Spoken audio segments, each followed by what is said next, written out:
Hey, comic book friends, welcome back. That's right, guys, you're back at Comic Book Corner 2.0, and you're with me, Mike Spider Slayer. Guys, we are on episode number 10 of Mike Spider Slayer's Comic Book Countdown. That's right, guys, where each and every week, Mike Spider Slayer counts down his favorite comics all the way from the worst to his best. Now remember, it's just my opinion, so you guys could totally be off the chart. But what I like to see is you guys rank them down below in the comments and see what comics are your favorite of the week, or if you agree or disagree, or what your favorite comic was in general. So with that being said, let's just jump right into it and let's start the countdown for the week. This week we had 14 comics altogether.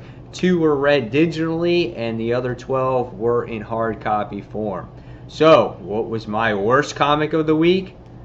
Here we go. Number 14. Bam. Read this one digitally.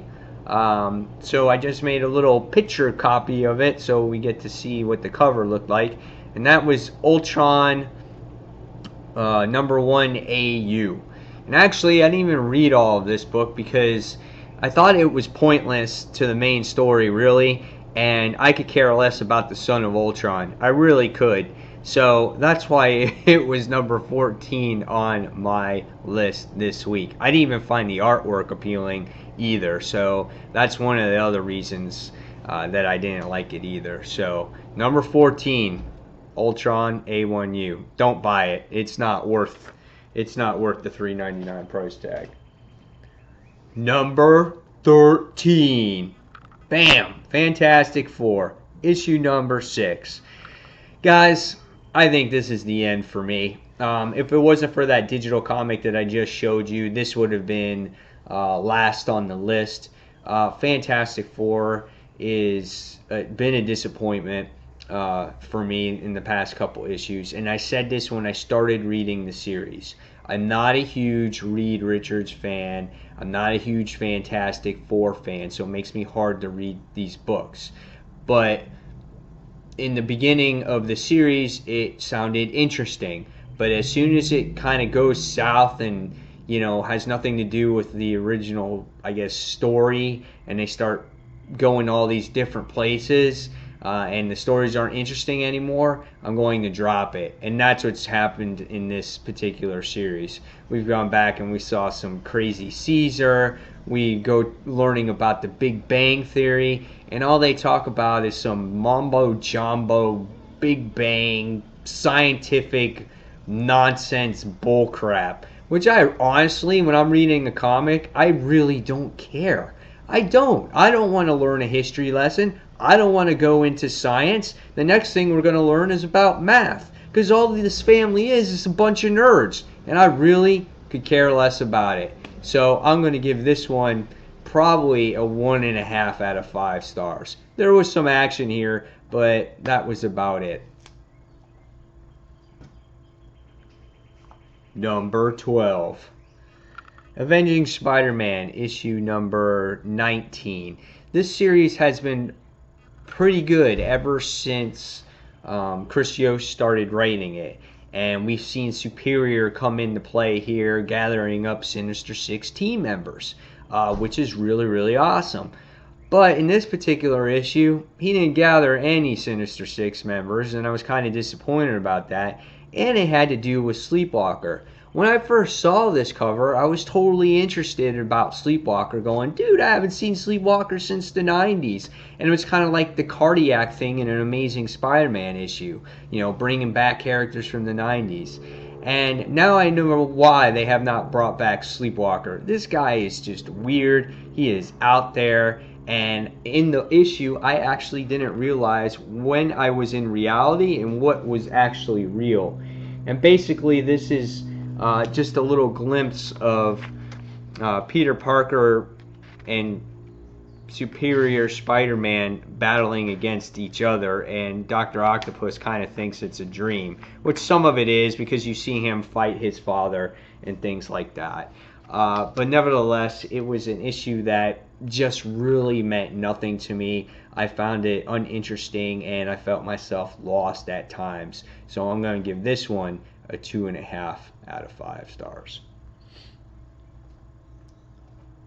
Number 11, Saga Chapter number 12. This was the other issue that I read digitally this week. This, I guess, is not really the actual beginning of the new story arc. This was kind of like a filler issue. Prince Robot the Fourth has been, kind of laying low for a little bit, not doing too much, and finding Alana and Marco and their child. And in this issue, we get to see him actually meet the author of that book that Alana had written, and he goes to that author's house and he questions them if they came here. And there's this lesson about how the author's son was in the war and how he hung himself and things like that. It was a solid story, but nothing that really had to do with everything that's really going on in the series. The only thing you really find out at the end of this book is that our group, Alana, Marco, the babysitter, they actually went to Quintus. They finally actually landed there, and they've been there for actually a week. So the series will be picking up in the next issue, and this was an issue that you did not have to buy to follow really the main story. So I'm going to give this one a 3 out of 5. Number 10, Top 10. Age of Ultron, book number, what are we on now? 5, that's right, in this series. Once again, in this issue, we find ourselves with lots of dialogue. But you find out one key thing on here is that Nick Fury is alive. And it was pretty cool to see him, and you get to see kind of the original Nick Fury. Not the Nick Fury that you've been seeing in Marvel now. And you see him like this, in a big ass gun. And I was like, cool. And he shot Hulk. And you're like, that's cool too. But he didn't kill anybody. The art has been solid in this book. Again, seeing the apocalyptic world with all the Ultrons flying around, destroying it and frying it is pretty cool. But nevertheless, the main thing of this particular story is that Nick Fury and the crew have to go and, I guess, go after Ultron. Wolverine doesn't like it, and he's going to have to go after, he wants to go after Nick Fury and everybody else, and to assist them in getting Ultron. This was a cool issue. It's cool to see Nick Fury. It's good to see our heroes actually get some tech, some weapons, and that was the funniest thing in the actual issue for me, is that Iron Man has his Mark II outfit, or his Iron Man armor, and he's just like, oh, Mark II, I love you. And it's like, okay, that's pretty cool.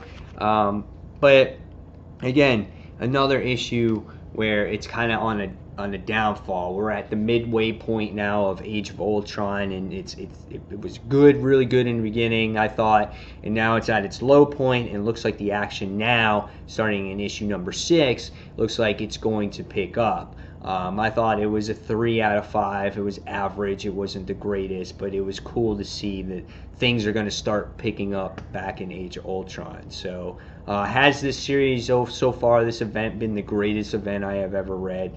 No. It's different, with all this time travel stuff. How it still connects, we'll see. There's lots of hints going on of what's happening. It's going to be like another universe or whatever. I don't know, but it's going to be interesting to see. But again, this one is a 3 out of 5. Number 9. Woo! Uncanny XMen, issue number 4. Magic, man. She's just, that sword is just, I said this in a haul video, huge. Like, it's huge and small and everything else. She's over-exaggerated in this actual cover, which, as a comic fan, I appreciate art like that. I like over-exaggerations. Sometimes I'm not too keen on things looking too realistic. That's why it's comic books. It's fiction, it's fake, and you can do all that kind of stuff. But it gets to a point where you start getting obnoxious, like the sword, like her hair. Like, look at it, going all the way up there. It's crazy stuff. But nevertheless, the issue does have to do with magic a little bit, and it looks like she's just something's going on in her little hell world over there, and you get glimpses of that at the end of this issue. But this issue was cool. The one thing I find what's going on about Uncanny X-Men is that there's little action in it. So far, every issue has been all dialogue, no fighting. I don't know if it's just a setup to what things are to come, but this issue had to do with Scott Summers basically just going and recruiting people for his school.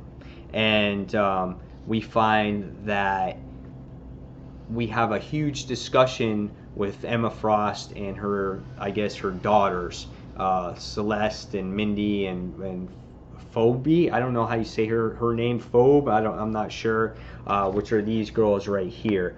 So you get to see a discussion with them. And what was really cool about Pacello's art in here is when Emma Frost and the daughters are talking, it kind of goes into a black and white state on what they're talking about here. It's a black and white state with all the other characters involved, and they're talking about Jean Grey and how Emma wants them involved in the school, which is really neat. So you get to see a couple different aspects in here. And then the book does another good job of trying to introduce you to these new mutants, and it tells you like their powers, and it gives you all their names once again. And again, Benjamin Deeds and Ava Bell and Fabio Mendina. And at the end of the book, you get to see the heroes or the mutants that have been actually recruited into Xavier's school. And one of them I was completely right about, and that was Angel. He made it into the school, like I said, because he felt like he didn't fit, which you've seen that coming from like issue 1. And then of course you get Emma Frost's daughters, the twins there, and they're within the school too. But Magic is having her problems, and we're going to see where this goes. But this was there's not a lot of action in this, but if you have the time and you're in the right mind frame to read this series, and you really focus on it, it's a good book. It's a good story, and we'll see where it goes. It's just taking a real slow pace right now. So I'm going to give this one a 3.5 out of 5 stars. Like the art, like the cover, story was solid. I just want to see some action in this book now. Number 8, Batman and Red Robin. I don't know what I was expecting out of this book, but when you think of Red Robin, you think of Red Robin. And then when you get the gatefold cover, you're like, Carly Kelly, what the hell is that? And the only time you ever see this chick right here in an actual Robin costume is in this part right here at a costume party. That's all you see her at. And you're like, okay, well that represents the cover. And this book, you get to see in the beginning that this chick teaches Damian something, and you're not exactly sure what it is. From what I take, it might be dance lesson. I don't know. Fighting classes? I don't know. But it's $1,000 per session, and at the end of the book, you see Bruce Wayne leave Carrie Kelly a check for 10 grand. So she's getting some cash from old Damian, or Bruce, or whatever the case may be. But this whole issue has Batman dealing with, the loss of his son again, and he wants to bring back Robin. He wants to resurrect him.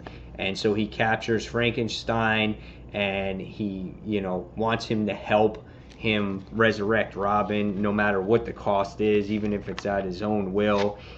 He takes apart Frankenstein. They do a quick battle and the whole thing. And at the end of the issue, you get to see Red Robin, the true Red Robin, actually foil his plans and blows up everything.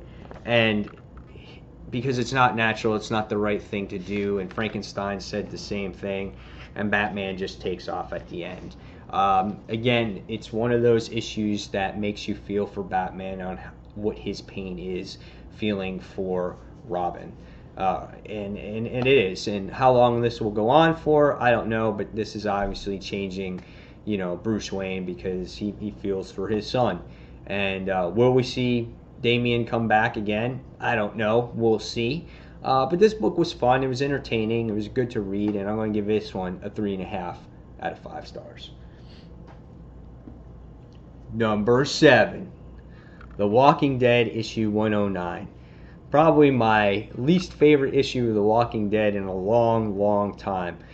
I cannot remember or begin to describe and tell you the last time there was an issue where there was no zombies, no weapons, not a bullet fired, shit, not even a punch thrown in the actual issue.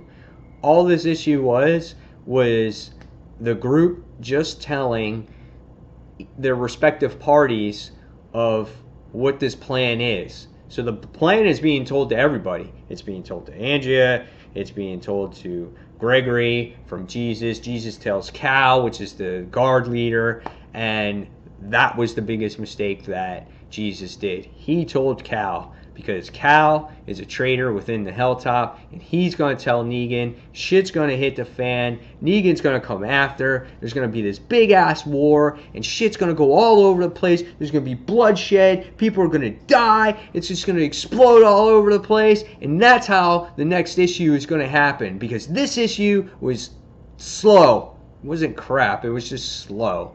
But it was solid, and it was my lowest rating of a Walking Dead comic ever, and I give it a 3.5 out of 5 stars. Number 6, Green Lantern Corps issue number 19. All as I can say about the Wrath of the First Lantern series, the story, it's been kind of a disappointment. And this issue here, it wasn't bad. It was actually cool to see how powerful Mogo actually is. And here is your gatefold cover for this one. Really cool cover, love it. And Mogo just goes all out in this issue to protect his lanterns, and he shields them from rocks, he shields them from the lanterns, from getting their emotions sucked out of them, and he finds a way to get their willpower back so they can fight another day to destroy the First Lantern. And he pits like constructs against themselves, like Kyle Rayner fighting his Red Lantern self, and just giving him the will, giving him the confidence to go out and do battle again to destroy the First Lantern. The only issue with this book, and it's a great visually book to look at, but there was so little dialogue. There's like 1, 2, 3, 4, 5, 6, about 7 pages of just flipping through pictures, and just it's a visual to great really look at, but nothing to really read. But the story had its moment, obviously, its strength, and it pumped up the lanterns, got them going right here. Obviously they all group together and they say, "In brightest day and blackest night, no evil shall escape our sight. Let those who worship evil's might beware our Green Lantern's light." Yeah! And they're like, yeah! Yeah! And that's how it ended. So it all comes to an end in Green Lantern number 20. So this was number 6. I'm giving this one 3.5 out of 5 stars. It's definitely an entertaining issue. Just wanted more dialogue. Top 5. Number 5. Star Wars. Number 4.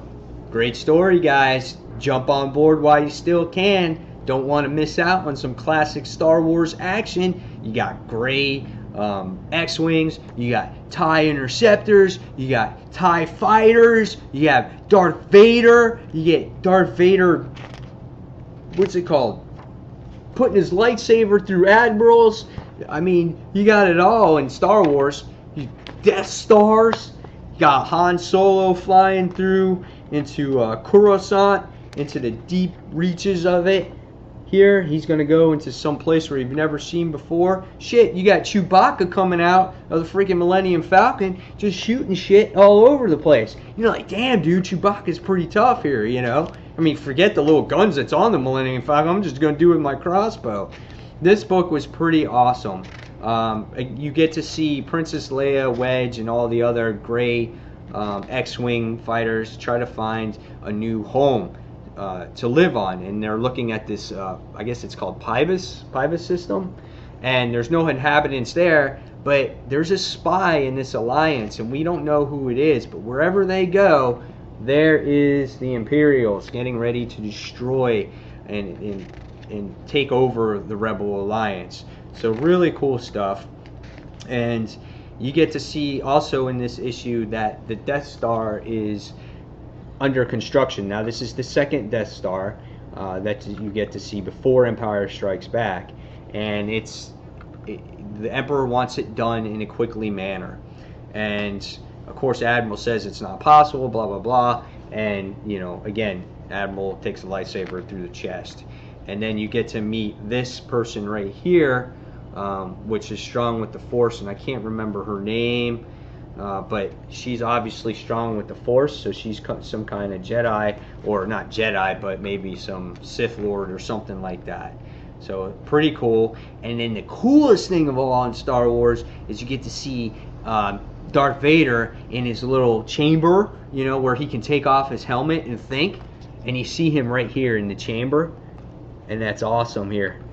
And all he says is Skywalker. His name is Skywalker.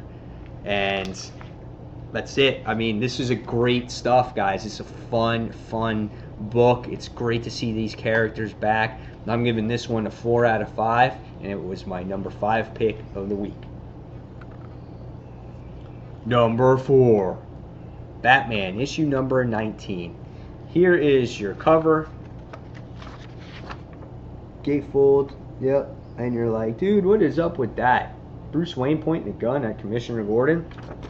Well, it's pretty awesome when you actually read the issue and you find out that the whole time, spoiler, that Bruce Wayne is actually possessed by none other than this man right here. Boom, Clayface. You're like, that's pretty badass. And like, Clayface goes into people and you like suck them up. It's like, and it's like, now I'm possessed by Clayface. Because I guess that's how he takes his forms now. I don't know, because he's changed, he's different. He's mutated or whatnot. But the beginning of this issue is really cool. You see Bruce holding this girl hostage at a bank, and he's robbing a bank. And Commissioner Gordon's like, this is not like you, Bruce. And and he takes a shot at Commissioner Gordon, and he falls to the ground. And you're like, dude, that's crazy stuff right there. And he freaking drives over him with the motorcycle. You're like, whoa, my God, what is all that stuff? But this was a great issue. Batman's still dealing again with Damian's loss. He cuts Alfred short all the time, and you see that right here, that he's just loner by himself, just watching past things with Damian in it, like past films.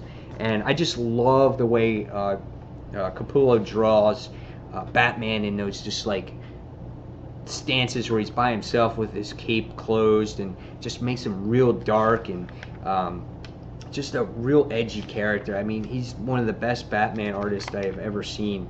I love it, and that's my opinion. But again, this book has to deal with Clayface, and it's great to see a different character. In Batman, we have seen these long story arcs. We had the Court of the Owls, we had the Joker, and it's nice to see an issue or two with just a short couple stories. Nothing really drawn out. Gets to show you that universe of Batman and his surrounding cast, and that's what I like to see. And that's why I enjoyed this issue so much, because it's not such an in-depth story. So I'm giving this one a 4 out of 5. Top 3. Number 3. Hawkeye, issue number 9. That's right, guys. Hawkeye is a great read, and it's just so funny because when I get Hawkeye, I don't sit there and go like, dude, Hawkeye's out, this is awesome stuff, holy crap. I actually look at it and go, I'll read this one later. I'll read it later. And it comes to like my last 2 or 3 comics that I read. But every single time I read it, I just enjoy this book so much. And in this issue, obviously this book, if you don't know, is written by Matt Fraction, and David Aja is the one who does the art in it. And again, I've told you before, the artwork fits the book perfectly. And this book has to do with the girls in Clint's life. And it has to do with Jessica, has to do with Mockingbird, right? And which is Bobby, and it has to do with Black Widow. And it just goes, the whole story goes with these girls interfering with Hawkeye's life. Black Widow gets involved, and like I said, you see a little action sequence with the girl that Clint's actually dating, and you get to see Bobby come over, and she comes and she has divorce papers for Clint to sign. And Clint, all he's trying to do is get some sleep and recover from the last battle that he has. Poor guy can't get any sleep whatsoever. And you got the tracksuit guys always watching Clint's house on when to attack. And every time there's a girl that comes over, they actually kick the people's ass. And these tracksuit guys are always like, bro, bro, bro, bro. And it's just so funny. And this book has this weird thing about just bringing things out. Like, he's got an answering machine. So what? He's got an answering machine. But all the other girls say, really? Who has an answering machine still, Clint? And all the girls say that because they leave messages on them. So this issue was really good. And the last girl, of course, that is talked about in this book is called Kate, which is Kate Bishop. And Jessica goes to Kate and goes, don't even hang out with him, because all he's going to do is hang out, hurt you in the end, because that's the type of character that Clint is. He gets too close to somebody and he pushes somebody away. And at the very end of this issue, and here's a bombshell, Clint is very good friends with this guy named Gil, and he helped him during a hurricane, in a couple issues back, and he's really good friends with this guy. And he tells him, he gives him advice and sits there and says, you know what? Go ahead, write a letter to this girl, tell her how you feel. And, Hawkeye's like, girls, you're an all right guy. And the next thing you see is that, boom, gets a freaking shot right to the head. And you're like, no, Gil, whatever your name is, no way. And this guy comes along and goes, I told you, I came from hell. And you're like, what the hell is this guy? And you're like, oh man, I feel bad for Gil. He was a cool looking guy. But this book is solid, guys. Solid, solid, solid. I think the first trade may have just come out. So if you're interested, or, I piqued your interest about Hawkeye, go out and get this one. I gave this book a 4 out of 5. Number 2, Batgirl. Issue number 19. Gatefold cover reveals the ultimate crime. Does it stay true to the cover? Hell yeah, it does. This was a great book, and you know why? Because that person right there is back. That's right, Gail Simone writes this book, and it's beautifully written. It just makes you feel so bad for Batgirl in this issue. She is forced to do the ultimate deed, to kill her brother. The dude is a psychopath though, man. He wants to kill his mom and all kinds of stuff. Barbara wants to move back in with her roommate, and she tells her everything about herself. Everything except the most important thing that there is to know about Barbara, that she's Batgirl. But you learn out a specific secret about her roommate, Alyssa. But, what's it called? Her brother is just some sick psycho. It goes back into the history about how he's been a psychopath ever since he was 10 years old. But it's just really this match between their family members, between the mom, between Barbara and the son, and it just goes berserk through the whole entire issue. And like I said, she's forced to do the ultimate deed, something that she ultimately hasn't want to do, but she had no choice into doing it, and she does it. And at the end, you see this: Commissioner Gordon trying to arrest Batgirl. fantastic book. Fantastic. 4.5 out of 5 stars. I definitely recommend you guys picking this up. Number one. You guys are probably thinking, what? What? Avengers Arena? Mike, where are you coming from with this? Why is this your number one book of the week? Avengers Arena, really, out of all the titles? Yes, it is my number one book of the week. Why? Because this book is just awesome. It goes to what everyone thought it was, what they were saying about. Oh, it's like Lord of the Flies. Oh, it's like Hunger Games. Well, the book sits there and slaps it in your face and says, yeah, Murder World is based off of Lord of the Flies because that's Arcade's favorite book to read. It's freaking awesome, okay? In this book, you get to see the origin story of Arcade coming from his darkest, most deepest brink and coming out and saying, I'm going to be a badass, okay? And you get to see him put together Murder World. You get to see the girl in his life, which is this chick right here, who's pretty hot, I must say. And it all starts with Arcade's birthday bash, on how all the villains make fun of him. Oh, they take him for granted, and they don't like him, and they say shit behind his back, and and what happens is they just